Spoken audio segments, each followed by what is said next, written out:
Davido and the Honorable Governor went to visit the Oba, and there was this spontaneous sporadic attack that affected the traders and the women Nigerians in Oshobo. Now, what I want to say about these incessant and unbecoming attacks by hoodlums, agbero, alayes, and they have started constituting nuisance and menace to the society.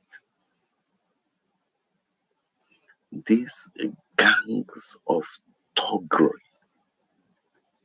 are making our society uncomfortable. I don't understand what the police is doing. I'm beginning to think otherwise. The police and the government are allegedly to these activities of these thugs and hoodlums in our society. Like they say,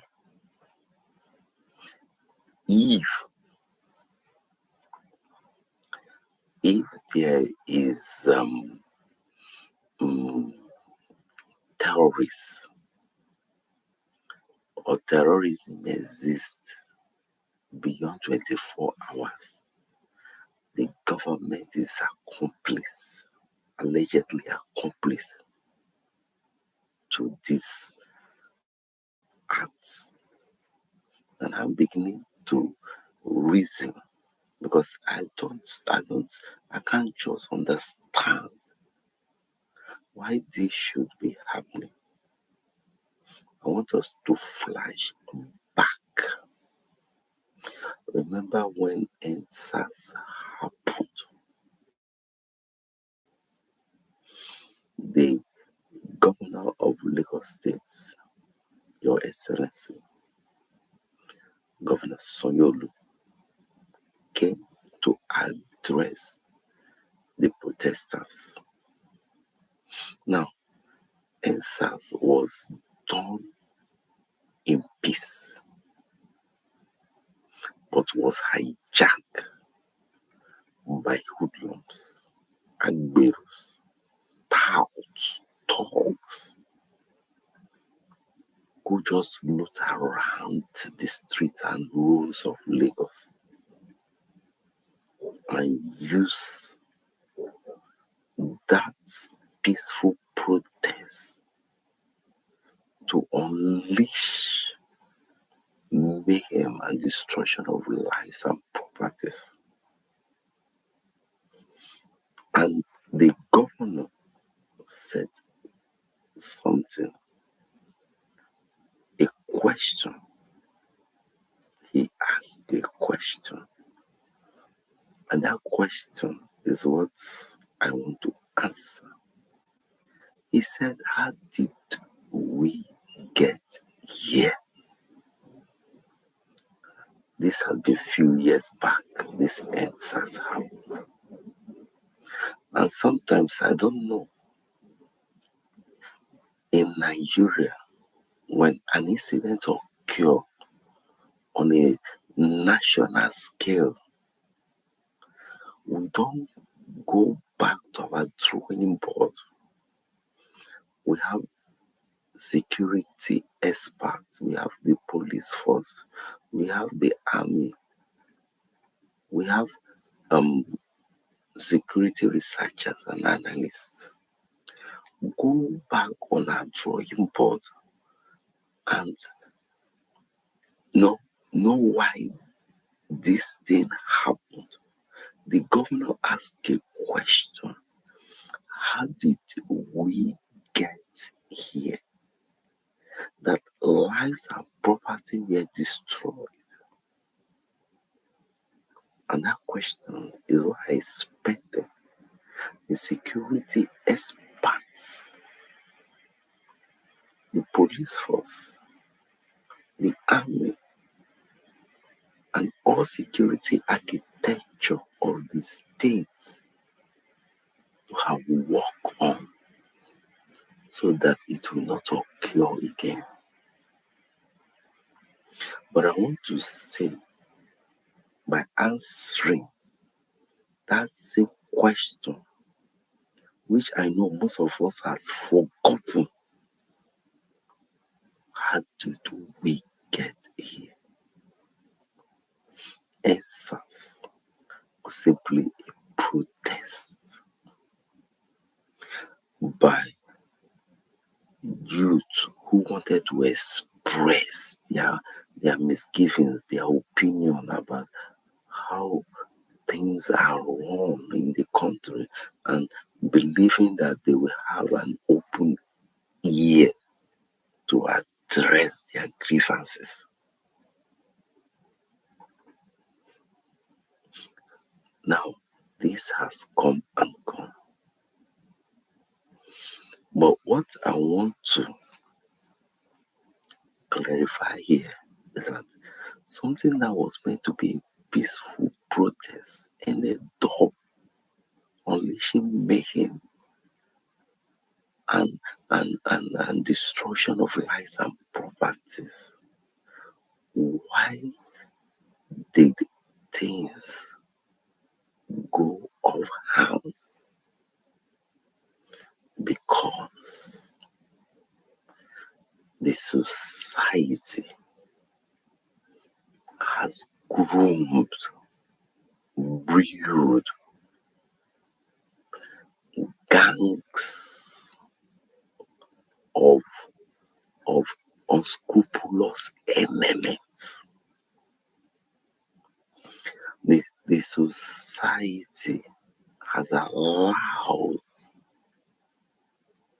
some people, they call themselves alliés, they call themselves what do they call them, agberos, they call themselves thugs, hoodlums, street boys, who do not have anything to do, hiding themselves under the auspices of National Union of Transport Workers, road and transport workers. These people are political thuggeries, political thugs. Now, I want to say that this thug has been weaponized, just the way poverty has been weaponized. Political thuggery has been weaponized. And that is why they have become an instrumental tool in the hand of the government to infiltrate election, to cause rigging, ballot snatching, and clashes and chaos where they do not want the will of the people to prevail. Now, I want to say this emphatically. Allegedly, that government has been an accomplice. Even the police force allegedly has been an accomplice to this. If not, why not? why do they still have to allow these unscrupulous elements to exist in a society where they constitute menace and nuisance?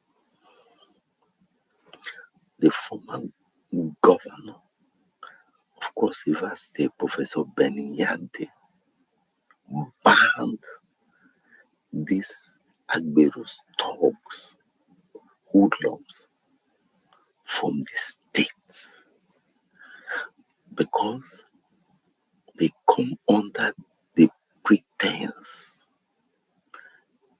they disguise themselves as tax collectors and remitting money to government cover under the name of either the local state government or the local local government or state government,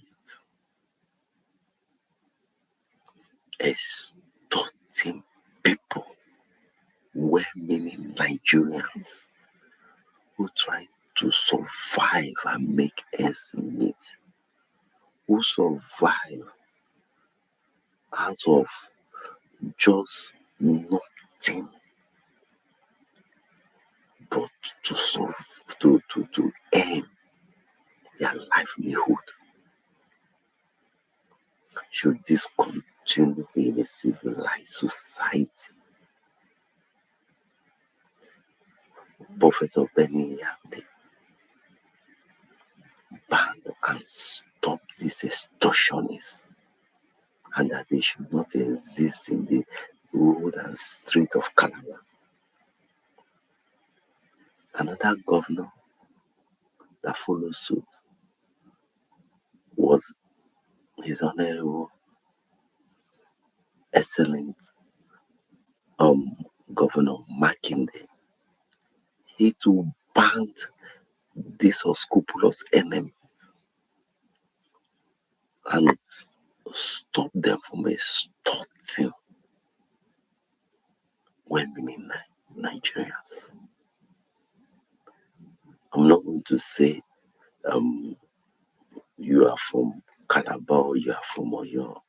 All of us are one Nigeria. Because in Oyo State, we have the Igbo, the Yoruba, the Efik. Everybody is converged.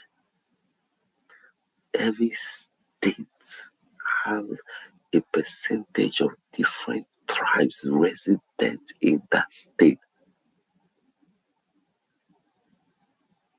Now, in Lagos, the one that happens in Lagos is far much more than any other state because we assume Lagos to be the center of excellence. We have seen, which I beg the governor of Lagos State, whenever he goes on his convoy, his entourage, probably go with his children, if his children are even in Nigeria, to watch through the windows of his car and see how those thugs, those allies, those admirals, how they just stay on the bus stop doing nothing than attacking drivers and commuters, infringing in their human rights, molesting them, harassing citizens of Nigeria. There was a particular incident that